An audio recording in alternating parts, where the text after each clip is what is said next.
All right, my name is Stephen Allen. I am regional manager with Victoria Finance. The area really that I cover is going to be the southeast of the United States. We have folks that are in Georgia, Tennessee, Alabama, some folks in Florida. It's really a very diverse area. I've been doing this now for over 20 years, and what I've learned is that there are so many things that are evolving daily in this industry. And what I see is realtors struggle to adapt to some of these changes. And so what we're going to go through today is just talking about things that maybe you know, maybe you don't know about this industry. But a lot of the stuff is what we see and what we actually see realtors struggle with on a day-to-day basis. And so hopefully this is going to help you in learning from my experience what can help make your job easier as you're out there pounding the streets day in and day out. All right, so with that being said, let's talk about appraisals. So appraisals are something that you're going to hear a lot of problems being done. And so there's a couple of reasons why I think that there's problems within specifically the appraisal market.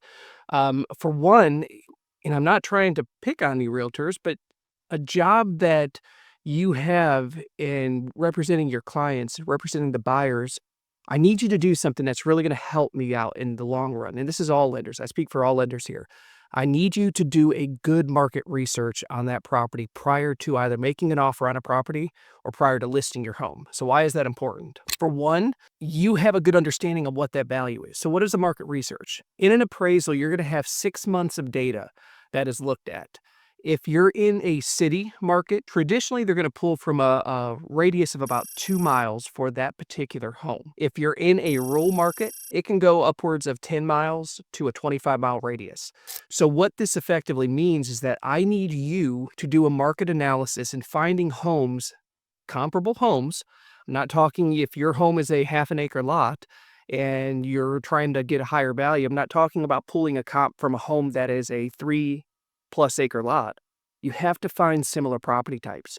And so why this is important is we need to provide an average of what your home values are going to be at.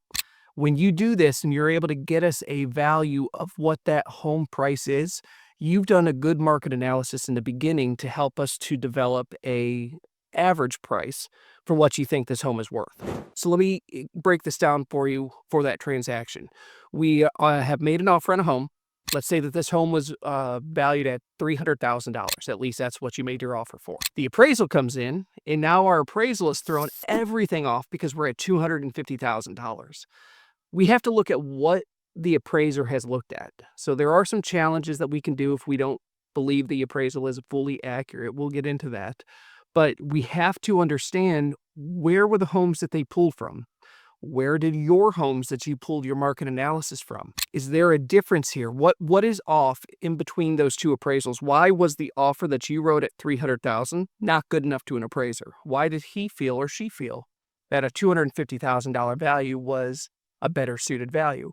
So rather than just jumping to getting upset with an appraiser, which I know that's a very easy response to get upset with an appraiser because it just did not appraise for that value, we have to strategically think through this. So we need to think about, what was the property looking like? So what you need to look at is you need to take a look at the appraisal report, and you need to look at the specific additions and subtractions of value that were in the appraisal itself. And so what that looks like is you're going to have comps that are going to be between 1 to 4 comps that they pulled for that subject property. And you want to look at each of them. So for instance, if somebody had a fireplace in their house, maybe a house that you are looking to purchase or selling did not have a fireplace in it, they're going to assess a value difference on that. And so that value difference, it might be a $5,000 value for a fireplace in that market. That's going to be based on what the appraiser has found a fireplace is going to bring as far as the value goes.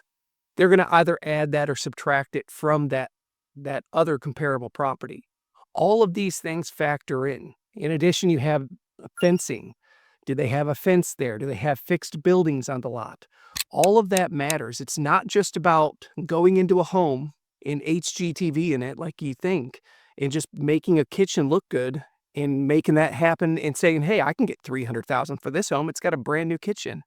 It's not how it works. It's not about your property that you're putting the offer in. This is more about the property surrounding you. Effectively, what I'm saying is that this property is only as good as the neighbors that are being comped. So how do we fix this? Well, for one, that market analysis is going to do a lot for you. That is key. Create your market analysis. Know what your homes are valued at in the surrounding area based on that 2 mile, 10 mile, 25 mile radius, depending on what type of area you're in. Know those offers ahead of time, because when you position yourself as an expert for your client to help them price their offer properly, it's going to make all the difference in the world when you're working on that offer, or whether you're working on that listing, to make sure that when that appraisal comes in, that you're not going to be in a position that you are stuck trying to backtrack or potentially losing the sale because you've not done a due diligence on the front end.